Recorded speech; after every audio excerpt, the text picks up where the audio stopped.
So here I'm going to just show the actuator moving the panel.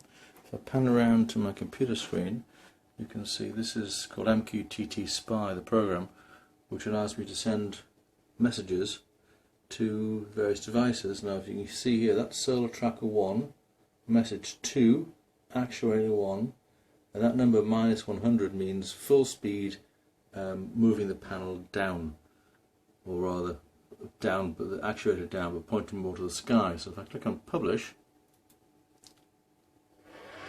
you'll hear the actuator running,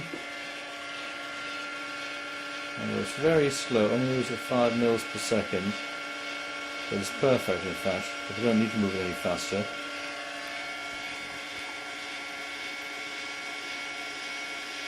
And there you can zoom in, you'll see the actuator actually moving in. As you can see there, the way I've mounted it, the motor is at the top, so it's most protected from the elements, but also the piston moves in, which keeps it greased internally and also will push dirt and dust off the piston rather than it dropping into the piston. So if I now swing back around to the screen, if I set that to 0, it'll stop, as you hear. And now if I set it to 100, it'll go out the other way. And then if you look here, this is a bit of a monitoring program. You can see that that's a current that's being taken by the motor, and using that current and detecting if the panel is actually moving or not. As you can see now, once I pressed 100, it's showing moving, and all that means is it's detected the fact that the panel is taking, or the motor for the panel is taking current. If it's taking power, it must be moving.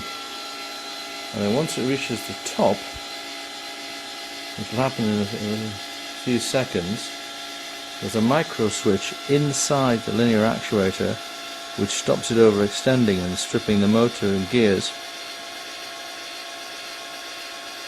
And as soon as that happens, which it will in a second or two, the motor will stop taking power, and that tells me that it's no longer moving and therefore it's fully extended. And there we go, that's stopped. If I move back to the screen, you can see it now knows it's not moving. So now I can turn the power off to the panel, and there you go. So I detect both ends, whether it's fully up or fully down, and then between those two extremes I can time it to get an approximation of the angle, and that's how I'm going to adjust the angle of the panel to match the sun to get maximum power.